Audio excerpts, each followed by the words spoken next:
முருகனின் அறுபடை வீடுகளில் முக்கியமான படை வீடு பழனியாகும். பழனி தண்டாயுதபாணி சுவாமி கோவிலில் கிபி 1650 காலகட்டம் வரையில் சைவ மரபினராக இருந்த புலிப்பாணி சித்தரும் அவர்தம் வழித்தொன்றர்கள் மூலமே முருகனுக்கு பூஜைகள் செய்யப்பட்டு வந்தன.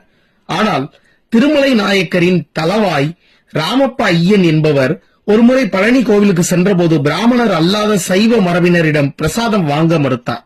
எனவே அவர் காலத்தில் கோவிலில் இருந்த சைவ மரபினர் வெளியேற்றப்பட்டு பிராமணர்கள் பூசகர்களாக நியமிக்கப்படுகின்றனர். இதை நான் கூறவில்லை, ராமப்ப ஐயன் திருமலை நாயக்கருக்கு கொடுத்த பட்டயம் சொல்லுகிறது.